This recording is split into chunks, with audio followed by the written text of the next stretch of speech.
Vamos lá. Então, pessoal, vamos lá, né? Bem-vindo a todos aí, a nossa primeira aula, né? O passo 1 do nosso curso online, o Vinho em 4 Passos. Meu nome é Rony Guimarães, sou sommelier e serei um dos tutores de vocês nesse curso. Temos aqui a presença também do Igor, que será um dos seus tutores. Fala aí com o Igor, fala com o pessoal aí, Igor. Tudo bem, gente? Bom dia, sejam bem-vindos a todos. Vou ajudar vocês aí nessa parte de tutoria. A gente vai fazer o curso de WhatsApp, então a gente vai conversando bastante por lá também. Eu sou o Igor Joseph Hoft, da Igor e Vinho, e precisando, estaremos sempre aí. Aproveitem bastante o curso, que o conteúdo vai estar bem completo. Sejam bem-vindos. Show de bola. Então, sem mais delongas, vamos ao que interessa. Vamos falar de vinho, tá? Então, eu já vou adiantar para vocês como vai ser o nosso curso, a formatação e a ideia de desenvolver o curso em 4 passos. Foi pensado no seguinte: cada um dos passos é pré-requisito, ou seja, o passo 1 é pré-requisito para o passo 2, para você entender boa parte do que vai acontecer no passo 2, você precisa ter passado pelo passo 1. E o que é o passo 1? O passo 1 é todo o básico, o essencial do vinho, que seria origem da videira, origem da uva, né, os tipos de vinhos que são feitos, tá? E as principais uvas. Com essas informações na mão, vocês vão conseguir ter muito mais eficiência nos próximos passos que vocês vão dar, tá? Então, vamos lá. Vamos começar falando da origem da videira. Então, a videira é uma planta que tem aproximadamente cerca de 300 mil anos que ela surgiu na Terra, tá? É importante ressaltar que a videira ela é um tipo de cipó, tá? Ela é um tipo de liana. Então, ela sempre vai precisar de uma estrutura ou de algo que ela consiga se sustentar. Então, ela não consegue manter a sua sustentação sozinha. Ela é uma planta trepadeira, então ela vai usar superfícies para se agarrar, tá? Esse é um ponto importante.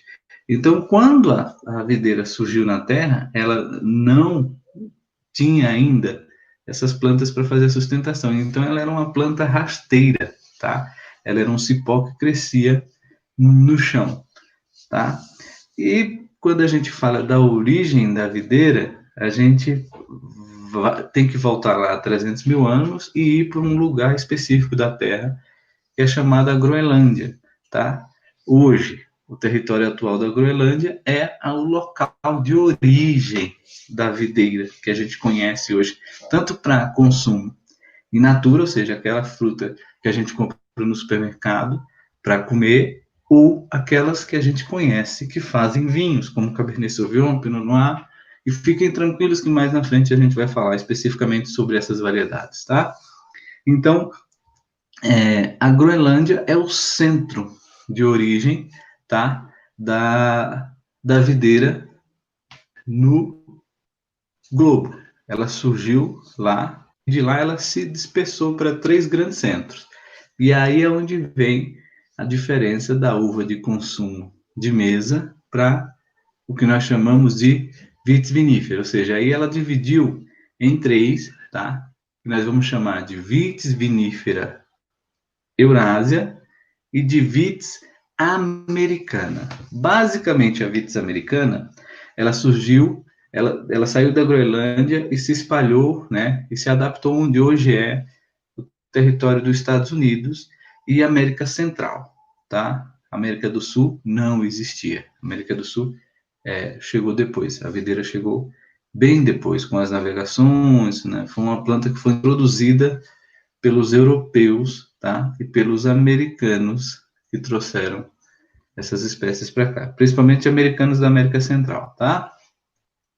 Então aqui veio a vitis americana e ela tem esse nome porque ela surgiu no continente americano. E essa é aquela variedade utilizada para consumo in natura. Bordeaux, Isabel, Itália, Niagara, Embrapa 23, que é aquela sem a sementezinha, né?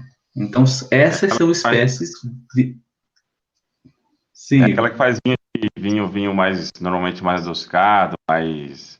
O famoso vinho de garrafão, né? O famoso vinho de garrafão normalmente é usado. Então, toda vez que vocês virem feito com uvas americanas, são essas espécies que são utilizadas, tá? E basicamente, suco de uva e vinho de garrafão é feito com essa espécie. Ela é mais produtiva, tem um sabor peculiar, né? Que é o que é esperado para um vinho de garrafão ou para um suco de uva, tá?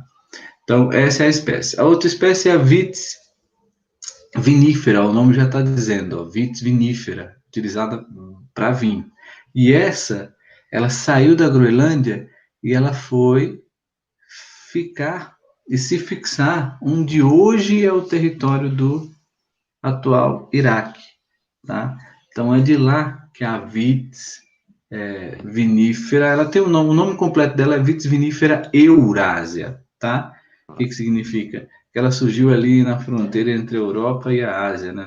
no Oriente Médio, por isso esse nome. E essa é que é utilizada, tá? Inicialmente, quando ela surgiu, tá? E antes do vinho surgir, há cerca de 7.500 anos atrás, ela era usada para consumo in natura também, tá? Então, ela tinha-se o costume de, principalmente os faraós, eles mandavam os seus escravos irem buscar essa fruta, então esses escravos procuravam essa fruta, achavam as videiras selvagens, coletavam as frutas e levavam até o faraó. Eles colocavam essas frutas em ânfora, né, e ficava lá por um período e ele ficava comendo essa fruta. Então, no início ela era para consumo in natura, tá? Vocês vão perceber que só há 7.000 anos atrás é que essa fruta ela deixou de ser utilizada, começou a ser deixada de ser utilizada para consumo in natura e passou a ser utilizada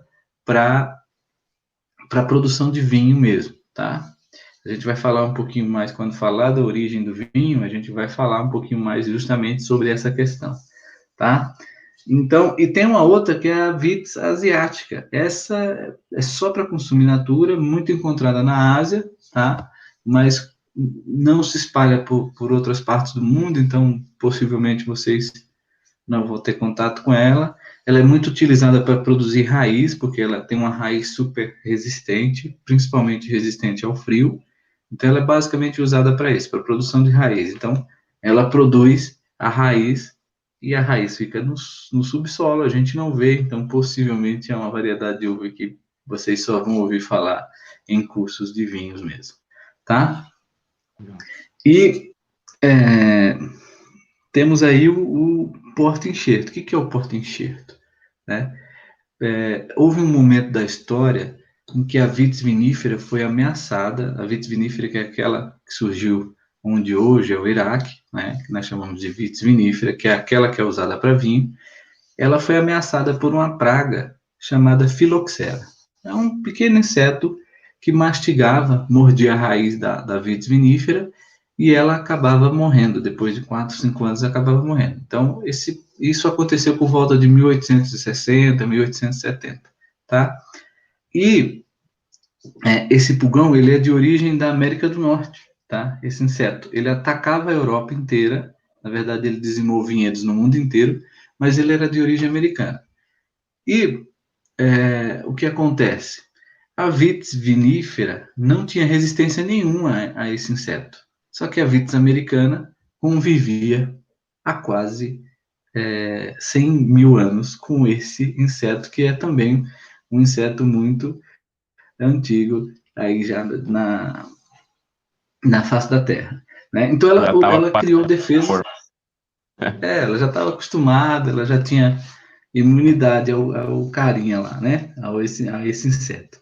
Então ela foi lá e a Vitis americana ela desenvolveu várias formas de combater esse inseto. Ela tem uma raiz mais resistente, ela produz uma gosma que quando o inseto morde a raiz, ela cola a boca do inseto, perdão. Então o inseto acaba não conseguindo dar mais de uma mordida na planta e ela regenera o ferimento que é causado rapidamente. Então ela é extremamente eficiente com relação a isso. Esse inseto não consegue danificar a planta, tá? Só que na vitis vinífera, que é aquela que surgiu na Europa lá, ela é totalmente suscetível a esse inseto. Ela não tem nenhum tipo de defesa contra ele. Então, toda vez que o inseto pegava esse tipo de raiz, acabava matando a planta. Alguns cientistas descobriram, tá, que se você colocasse a raiz da vitis americana em cima de um tronco de vitis vinífera, o gosto do fruto não mudava. E aí você tinha todos os benefícios que a raiz poderia oferecer. Então, foi assim que surgiu o famoso porta-enxerto. E hoje a gente só está falando de vinho aqui, só está podendo tomar vinho, porque foi criada uma solução para esse problema, que era a filoxera, a maior praga, a maior ameaça que o vinho já teve, tá? E hoje ainda tem acontece, ela incide em algum país ainda, ou ela está extinta, essa praga? Você tem ideia disso? Não, ela ainda existe no mundo inteiro, tá? Então, Tá, ela não foi dizimada, tá? Porque tá. ela é um inseto, ela tem três formas. Ela tem a forma alada com asas, duas formas, perdão. Forma alada com asa e a forma de pulgão perfurando e no subsolo. Então, em que estágio de vida? Dependendo do estágio de vida que o pulgão esteja, se ele estiver no estágio de vida pulgão, qualquer tipo de inseticida que você colocar não vai matar o pulgão, porque ele está no subsolo. Então, o inseticida nem atinge ele, tá? Então, existe no mundo inteiro, e hoje, vocês vão visitar regiões produtoras e tudo mais, eles sempre falam disso. Ah, a gente usa um porta-enxerto X, aí são nomes super complexos, que é o porta-enxerto Tolsen 3247 e tal. É o nome da raiz, tá? É o nome da raiz só. Mas é só para vocês entenderem justamente isso, que tem esse porta-enxerto e para que ele serve? Para manter a planta viva, por causa desse pulgão, tá? E esse pulgão existe em todos os lugares do mundo, tá? Algumas áreas do mundo não foram afetadas por ele, como o Chile, como uma parte de Portugal, como parte da Austrália. Por exemplo, esse pulgão existe em boa parte de Portugal, mas na região de Colares, próximo a Lisboa, que é uma região costeira, onde os vinhedos são plantados na areia, o pulgão não consegue acessar a raiz da planta, tá? Justamente por esse fator, pela areia. Como é um tipo de solo que o pulgão não se adapta, ele não está lá, tá? O Chile, ele não teve os seus vinhedos afetados, porque o Chile é um país isolado, tem barreiras naturais importantes para fazer o isolamento do pulgão. Tem o oceano, que é o Oceano Pacífico, é bem frio. Você tem ao norte o deserto do Atacama, você tem na outra ponta a Patagônia com suas geleiras eternas, e você tem a Cordilheira dos Andes, que também tem geleiras eternas ali, né, e impede a passagem do pulgão, tá? Então, o Chile também se beneficiou disso. E a Austrália tem vinhedos localizados na parte central da Austrália, que hoje são vinhedos que estão com prazo de validade para deixarem de existir porque está faltando água no lugar. Então, é uma região muito árida, de solos muito secos, que quase nada consegue sobreviver, apenas a videira, mas sendo irrigada, tá? Então, são esses basicamente os lugares onde ainda é possível vocês ter o que nós chamamos de pé franco, que é a videira sem o porta-enxerto, sem a raiz da outra embaixo, tá? Perfeito. Maravilha. Agora que a gente sabe um pouco do que aconteceu nesse processo, né? A gente sabe um pouquinho da origem da videira. Tá? Toda vez que vocês ouvirem falar em Groenlândia, agora vocês vão lembrar que a planta que faz o vinho, que faz a uva, que faz o vinho, surgiu lá, né? É sempre importante, às vezes, acho que até vocês vão fazer pergunta para os amigos, né? Que se dizem expert no assunto. O que a Groenlândia tem a ver com o vinho? Se o cara não for realmente um expert, ele não vai saber o porquê, né? Então vamos lá. Origem do vinho. Como eu falei, vocês lembram que a vitis vinífera ela surgiu onde hoje é o atual território do Iraque. E a vitis vinífera é a espécie de videira que deu origem ao vinho, tá? Então, foi lá nesse mesmo local onde surgiu a videira, surgiu também o vinho, tá? Era um costume local, um costume antigo que tinha, né? Eu até trouxe uma foto aqui, uma animação para mostrar, que Ilustrada, é né? de ir lá buscar, né? Colher os cachos da planta, né? E levar para as ânforas, como vocês podem ver aí. Então, o que, que eles estão fazendo nesse processo aí, né? E esse desenho, ele ilustrava justamente isso, que essa atividade que era corriqueira e era comum de se acontecer naquele período. Eles iam lá, eles não tinham vinhedo, eles não plantavam, eles procuravam onde a videira havia nascido de forma selvagem. Então, eles achando, eles iam lá e coletavam ela, colocavam em ânfora e levavam para a sede do reino, para a sede do império, onde o faraó estava, e lá ele comia, tá? Reza a lenda, essa é a lenda e é talvez o costume que tenha realmente dado origem ao vinho. Várias provas científicas apontam para isso, mas nenhuma delas é conclusiva para dizer que foi realmente assim que aconteceu, tá? Assim como muitas outras bebidas, não se sabe ao certo como realmente aconteceu, tá? Mas alguns indícios mostram que possivelmente o vinho tenha surgido de forma acidental através desse costume que se tinha no Antigo Egito, que era você colher as frutas, colocar vários cachos de fruta em ânforas gigantescas, tá? E o que acontece? Esse processo, a uva tem tudo que ela precisa para se transformar em vinho, tá? Na casca você tem a levedura, que pode comer o açúcar, transformar em álcool e fazer o vinho surgir. Então, o que acontecia nesse processo, desse costume que eles tinham? Como existia muita uva dentro dessas ânforas, o peso das uvas de cima macerava as uvas de baixo. Iniciava-se um processo de fermentação natural, porque, como eu falei, na casca tem levedura, tá? A levedura foi descoberta só milhares de anos depois pelo Louis Pasteur, tá? Mas ela sempre existiu, ela sempre esteve lá, tá? E o que acontece? Como aquelas uvas eram direcionadas para o rei, para o faraó, é aí da onde surge a lenda, tá? Eles tinham esse costume de guardar em grandes quantidades de ânforas e quando começava a subir um cheiro esquisito, eles descartavam aquele balde, aquela ânfora com aquelas uvas que estavam ali. Por quê?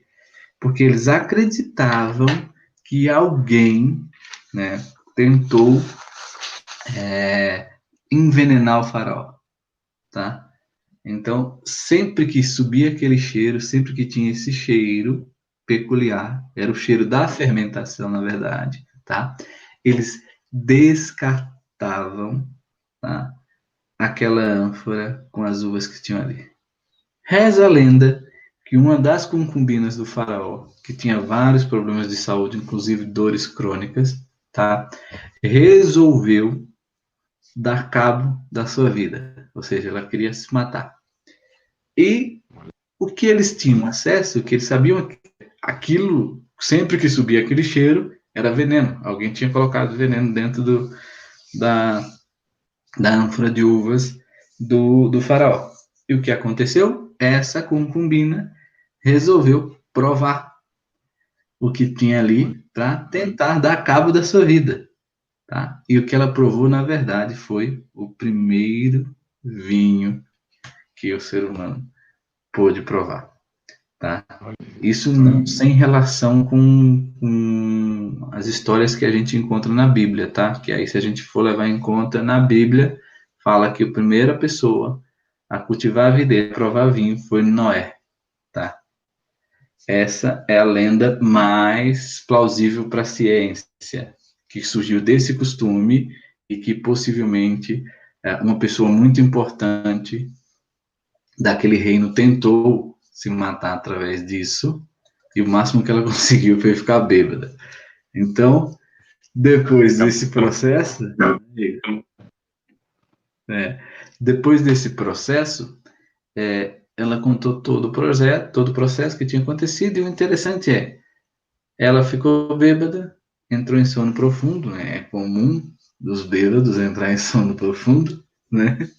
E depois de um determinado tempo acordou. O que acontece é que naquela época os funerais eram, quanto mais importante era a pessoa, mais extenso era o período de, De luto. de luto, de funeral, na verdade, né? Então ficava-se com o corpo lá por um período bem extenso. E, pasmem, a mulher que tinha morrido de veneno levantou e contou toda a euforia que ela tinha passado, e a partir dali, aquele líquido não foi mais considerado veneno, nem foi mais jogado fora, mas sim utilizado para trazer momentos de felicidade, de alegria, tá? O Olha, que é possível de fazer até hoje, né? aí a gente vê como é que o vinho é uma bebida histórica, né, Rony? Na, Antiquérrima, desde então milenar, desenvolvida. histórica, está envolvida diretamente com a evolução da civilização, tá? Então, Exato. por exemplo, ela vem, se a gente for analisar lá o Império Romano, os gregos e o Império Romano, era um dos estilos de vida que era mantido. E era um estilo de vida, assim, tomar vinho, apreciar vinho, era algo tão importante para aquele período do Império Romano, que muitos povos dominados, tá? Que foram retomados ou foram, por exemplo, os romanos foram lá e conquistaram o território. Portugal, hoje a Península Ibérica, pertencia aos romanos. Com o início da decadência do Império Romano, os mouros adentraram a Península Ibérica e acessaram principalmente Portugal, de sul até o norte de Portugal, tá? O sul foi o lugar com menor resistência, porque foi o primeiro lugar a ser dominado pelos mouros, tá, em Portugal, e eles foram subindo em direção ao norte. E cada vez que eles subiam, eles achavam mais resistência, porque o costume, o estilo de vida romano era muito mais forte, tá? Então, inclusive, Portugal, a Península Ibérica ofereceu, foram 800 anos de dominação dos mouros, mas acabou porque hoje os portugueses e espanhóis eles ofereceram uma resistência muito grande ao estilo de vida, tá?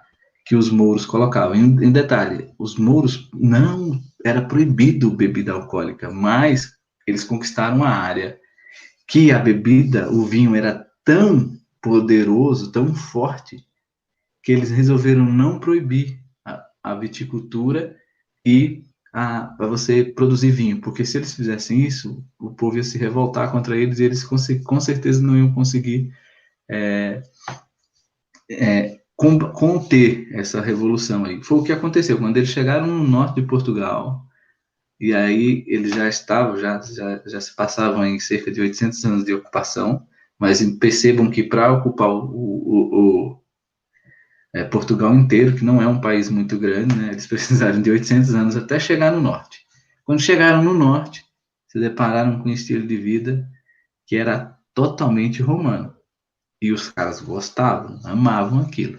E eles tentaram tirar, e o que aconteceu foi uma resistência ferrenha, e todo o resto do país, do que hoje é o território de Portugal, se revoltou contra eles e expulsaram os caras de dentro de todo o território. O último lugar que eles foram sair foi o sul, né? O Alentejo, toda aquela área ali do extremo sul de Portugal, mas eles foram expulsos porque eles tentaram modificar principalmente o estilo de vida romano que os caras tinham na época. E o Era vinho algo era a muito base desse caro, né? estilo de vida, tá? Sim. O estilo de vida era a base desse estilo de vida, tá? E hoje, e Sensacional. não é por coincidência que em 2018, um achado histórico foi identificado a vinícola mais antiga, com cerca de 5.000 anos de idade. Eles encontraram uma área em escavações, tá? Em 2018, nos Cáucasos, tá? O que é hoje, o que é para eles, para os cientistas, possivelmente, a vinícola mais antiga do mundo, ou a primeira vinícola, tá? Porque eles encontraram muitas ânforas, muitas e muitas ânforas, tá? Centenas de ânforas de fósseis, tá?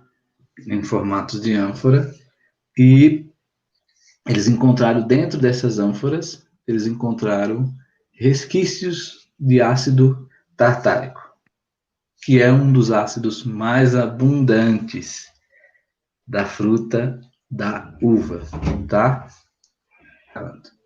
Agora que a gente falou sobre a origem do vinho, né? Vamos falar sobre os tipos de vinhos, né? Porque é super importante a gente saber quais são os tipos de vinhos que existem, tá? E como eles surgem, como eles se dão, como eles são feitos, tá? Então vamos lá. Tipos de vinhos existem 3. Estilos é uma gama imensa e quase incalculável, mas tipo existem apenas 3. Quais são eles? Vinho espumante, vinho tranquilo e o vinho fortificado, tá? Aqui eu coloquei um exemplo, né, uma foto de cada um deles, só para vocês terem noção, tá? Do espumante, né? Do vinho tranquilo e do vinho fortificado, tá? O que é um vinho espumante? Um vinho espumante é um vinho que tem gás na sua composição, tá? E ele deve ter menos que 15% de teor alcoólico, tá? Nossa, que legal. Então, um vinho espumante é um vinho que tem gás. Se a gente for lá na definição do que é vinho, vinho é uma bebida alcoólica feito do mosto de uvas recém-colhidas. Essa é a definição por lei do que é vinho. Então, é uma bebida fermentada, ou seja, eu uso a levedura para fazer a fermentação, e essa fermentação nada mais é do que um processo de converter açúcar que tem no fruto em álcool, ou seja, uma fermentação alcoólica do mosto de uvas. O que é o mosto? O mosto é a uva macerada. Quando você pega a uva, que você amassa ela e faz o líquido que tem dentro da polpa sair, e você deixa aquele líquido misturado com as cascas, você tem o que nós chamamos de mosto. Então, você amassa, você tem um mosto de uvas recém-colhidas. Por que recém-colhidas? Porque a uva, ela tem na casca levedura e ela pode, por ser uma casca muito fina, ela apodrece com facilidade. Então, precisa ser recém-colhida. Então, quanto mais fresquinha a uva tiver, mais qualidade vai ter o vinho. Então, essa é a definição de vinho, tá? Então, e o vinho espumante, o que que é? É um vinho espumante, ou seja, ele tem gás na sua composição e ele deve ter menos de 15% de teor alcoólico, tá? O vinho tranquilo, ele também tem menos que 15% de teor alcoólico, igual o espumante, só que a diferença dos dois é que o vinho tranquilo não tem gás na sua composição, tá? Ele não apresenta gás na sua composição, tá bom? E o vinho então, fortificado... Sim. Legal. E aí o vinho fortificado, né? É o vinho que é adicionado álcool extra, tá? Lembra que o álcool do vinho vem da fermentação, que é a ação de um micro-organismo chamado levedura Saccharomyces cerevisiae. A Saccharomyces cerevisiae, ela é uma levedura que ela come açúcar e ela expele álcool, tá? Só que ela só tem a capacidade de produzir álcool até 15, 16%. Não dá para passar disso com ela, tá? E 99% do álcool que vocês conhecem aí, que está no globo terrestre, vem desse processo, tá? Ah, mas então como é que os caras conseguem lá um álcool 96, ou álcool Zulu? Eles concentram, né? Eles fazem destilação. Então, se você tinha ali...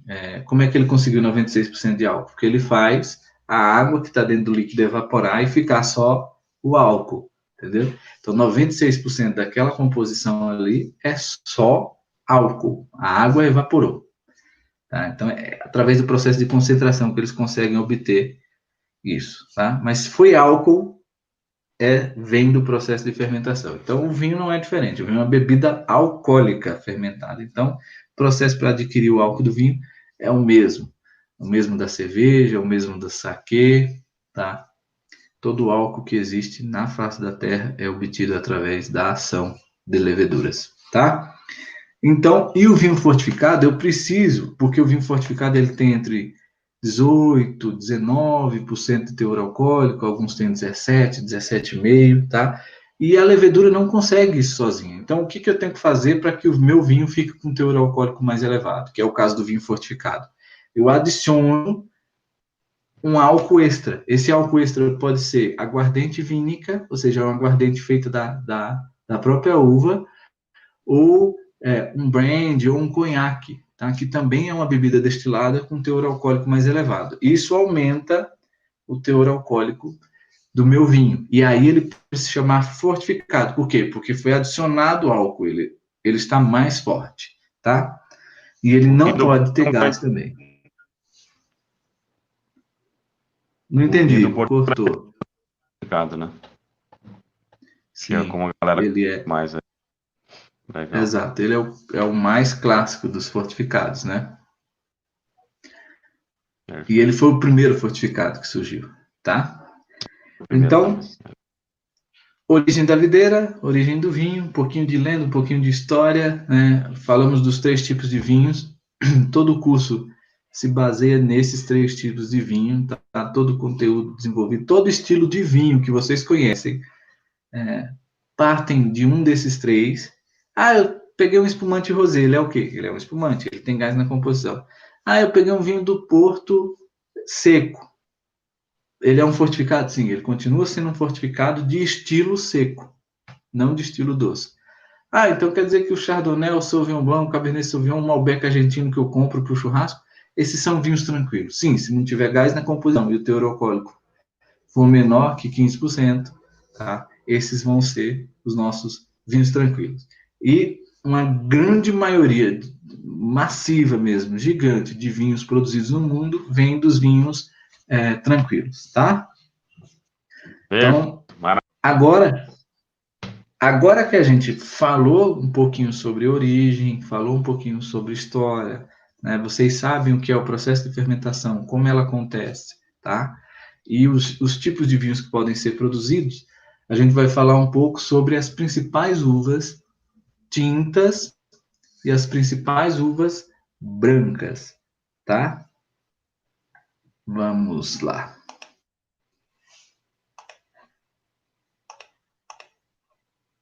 Temos aí uvas tintas e uvas brancas. Lembrando, vamos voltar um pouquinho no início da aula, a gente vai falar das principais uvas tintas e uvas brancas da espécie Vitis vinifera, que é aquela. Agora o nosso foco vai completamente para essa, tá?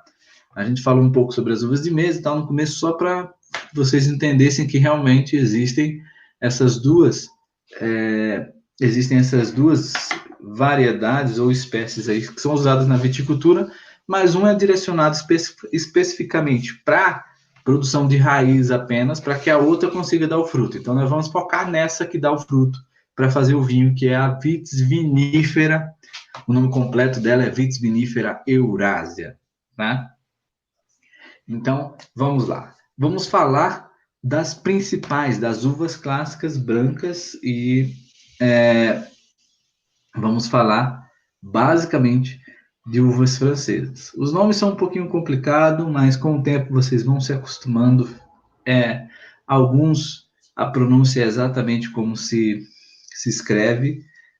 A gente vai ter, no material complementar de vocês aí, a gente vai ter um material só falando dessas variedades, principais sabores e aromas, forma de pronúncia e escrita. Então, fiquem tranquilos, aqui é só um apanhado rápido para a gente falar um pouquinho da origem delas e coisa que o material vocês vão ter acesso a esse material, então fiquem tranquilos. Tá? Deixar o pessoal um pouco situado para começar. Exato. Só aproveitem esse momento, tá? De assistirem a aula realmente, tá? Nós vamos ter uma parte do curso que será completamente ao vivo para que vocês consigam tirar todas as suas dúvidas, né? Em uma aula exclusiva, ou seja, a gente vai abordar apenas a dúvida que cada um venha a ter aí, tá? Então, vamos lá. Uvas brancas. Nós vamos falar talvez a rainha das uvas brancas, tá? Existe até uma brincadeira que quando você fala sobre qual é a uva branca mais plantada no mundo, o pessoal fala, é uma uva espanhola chamada Irei e tal. Mas a uva branca mais plantada do mundo chama-se Chardonnay. É uma uva de origem francesa, tá? Ela surgiu ali no sul de Paris, né? Que é onde fica Champagne. Tá? Você tem ali de Paris, você desce para o sul, você vai encontrar Champagne, depois você vai descer para Grand Auxerrois, você vai chegar num pequeno vilarejo chamado Chablis. Aí, se você for descendo em direção a Dijon, né, você vai ter Bonne, você vai ter Nuits, lugares onde a Chardonnay surgiu de forma natural e espontânea. Ela é uma uva selvagem de origem autóctone, ou seja, ela é uma uva de origem francesa que surgiu nessa área ali, tá? Basicamente, num vilarejozinho próximo a Chablis, chamado Chardonnay. Por isso o nome dela é Chardonnay, tá? Então, o que é a Chardonnay? Chardonnay é uma uva branca de origem francesa, filha de duas outras uvas. Uma chama Gouais Blanc e outra chama Pinot Noir, tá? Por muitos anos ela fez parceria com a Fromenteau para fazer os vinhos espumantes de champanhe, tá? A Gouais Blanc. Então, muitas vezes vocês vão encontrar Chardonnay misturada com Pinot Noir para fazer espumante, principalmente, né? E aí tem um motivo. É a famosa blendagem, mas essa blendagem ela faz tanto sucesso por um motivo básico e óbvio. Elas são irmãs, tá? A Chardonnay é filha de algum tipo de Pinot que eles não sabem se ainda existe ou se já está extinto. Por isso que eles não conseguem, os exames de DNA não conseguem certificar com precisão qual é o tipo de Pinot. Se é Pinot Blanc, se é Pinot Noir, se é Pinot Meunier, se é Pinot Gris, eles não conseguem precisar, mas eles sabem que é Pinot. Tá? Então a Chardonnay é irmã da Pinot Noir, por isso que esse blend é fantástico, é filha, na verdade, né? É filha ou irmã, depende, eles não conseguem ter essa comprovação em 100% aí, tá? Então essa blend, que tipo de vinho ela produz? Ela produz vinhos, ela é muito versátil, então ela consegue ir desde regiões quentes a regiões frias, tá? E ela consegue produzir desde vinhos leves e super frescos em boca, como é o caso do famoso Chablis, tá? Vocês ganharam aqui para esse curso um workshop especificamente sobre a região de origem dessa uva. Então, fiquem tranquilos, porque a gente vai falar muito sobre elas. E no nosso workshop ao vivo sobre Borgonha, vocês vão entender muito mais sobre essa variedade, sobre esses vinhos que eu estou falando, por exemplo, Chablis. Chablis é uma região, né, que faz vinhos à base da uva Chardonnay. Junto com outras áreas da Borgonha, que fica na parte centro-norte da França, talvez o lugar onde você compra os melhores chardonnays do mundo, tá? Só para vocês terem uma ideia do nível de qualidade que essa uva tem lá. Então, ela produz desde vinhos encorpados, com acidez média, a vinhos leves e frescos com acidez alta. Principais sabores, lembra muito a maçã verde e abacaxi, tá? Quando o vinho de Chardonnay passa em barrica, ele ganha um sabor amanteigado e uma nota lembrando brioche, lembrando manteiga, né? Ela é excelente para espumantes, tá? Para o vinho espumante. Ela faz vinhos tranquilos e vinhos espumantes, mas é muito rara para ser usada para fazer vinho fortificado, tá? Ela vale muito mais como vinho espumante ou como vinho tranquilo do que como vinho fortificado, tá? Uma outra uva também de origem francesa chamada Sauvignon Blanc, tá? A Sauvignon Blanc, ela tem a sua origem já em Bordeaux, no sudeste da França, tá? Em uma área um pouquinho mais comercialmente, industrialmente mais desenvolvida, é um porto super importante para toda a França, tá? Mas uma das características da Sauvignon Blanc é que ela tem uns aromas que lembram pimentão verde, grama cortada, né? Esses sabores. Produz vinhos leves, de altíssima acidez, então é um vinho com bastante frescor em boca, tá? Ela tem esse nome porque ela vem da origem de uma uva chamada Sauvignon Gris, que significa selvagem cinza, tá? E ela deu origem, por exemplo, à Cabernet Sauvignon. A Sauvignon Blanc é uma uva bem antiga, tá? Outra uva branca, essa também muito importante, a Riesling. Essa já é de origem francesa, e aí o nome muda um pouquinho. Percebam que é Chardonnay, Sauvignon Blanc, a gente muda para Riesling, uma pronúncia alemã, tá? A Riesling é uma uva branca ultra mega versátil. A Sauvignon Blanc faz vinhos super fáceis, a Chardonnay se adapta a todos os lugares e é a uva mais branca mais plantada no mundo. A Riesling é a uva do especialista, é a uva cultuada por pessoas que já tomam vinho há um certo tempo. Mas calma, esse não é só vinhos para pessoas avançadas, tá?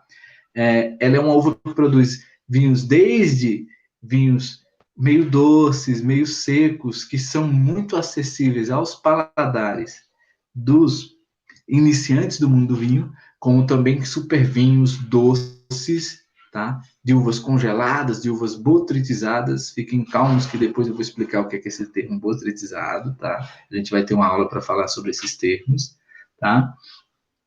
E a Riesling tem essa característica. Ela faz desde vinhos mais simples a vinhos super sofisticados. Ela faz desde vinhos secos até vinhos super doces, tá? Essa é a grande uva branca em questão de variação de estilo. Ela faz estilos variadíssimos de vinhos, tá?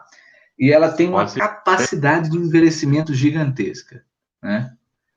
Ela é uma das poucas uvas brancas que tem um nível de...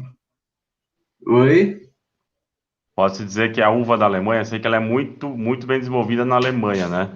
Sim, ela é a uva principal, né? A principal uva branca alemã é a Riesling, a grande uva alemã, né? É o ícone, é a bambambam deles, né?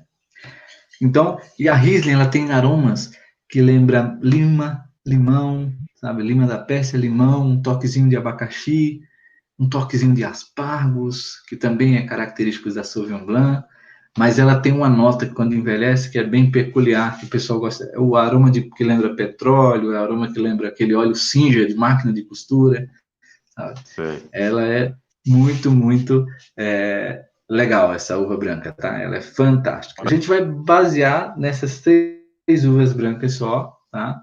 Que são as 3 uvas brancas principais do vinho, tá? E agora a gente vai entrar nas tintas. Das tintas, a gente vai falar da Cabernet Sauvignon, tá? Cabernet Sauvignon. Essa sim é a rainha das uvas tintas, sem sombra de dúvida. A mais plantada e a que produz a maior quantidade de vinhos, tá? Origem francesa. O nome dela vem da junção da Cabernet Franc, que é uma das mães dela, com a Sauvignon Blanc. Então é um cruzamento, ela surgiu de forma selvagem no mundo, tá? Onde no sudeste da França, onde se localiza Bordeaux também, tá? E ela recebeu esse nome porque ela é a junção da Cabernet Sauvignon, ou da Cabernet Franc com a Sauvignon Blanc. Aí nós temos a Cabernet Sauvignon. Produz vinhos tânicos, aquele que amarra na lateral da boca, tá? Fiquem tranquilos, porque nós vamos ter uma aula só sobre degustação. Então, vocês vão entender tudo isso. Então, é importante que você tenha essas informações, porque, por exemplo, quando você chegar na aula de degustação, você já vai estar ciente do que é o tanino, tá? Mas aí, o tanino é essa sensação de amarrar a boca. A Cabernet Sauvignon tem isso alto. A acidez dela, que é a salivação, é alta também, tá? Os aromas são de frutas negras, lembrando principalmente cassis fresco ou licor de cassis, tá? E ela tem notas que lembram especiarias e principalmente um toque de cedro, tá? Ela tem essa peculiaridade, essa característica muito específica de sabores e essas características de aroma. Produz vinhos com grande capacidade de envelhecimento, ou seja, ela faz vinhos com grande aptidão, dá para comprar e guardar por 3, 4, 5 anos tranquilamente os vinhos dela, desde que você a condicione corretamente, tá? Fiquem tranquilos que a gente também tem uma aula, né, Igor, só sobre esse processo de armazenamento, temperatura de serviço. É um curso, são 4 passos que vão te deixar realmente completos nesse processo aí de produção.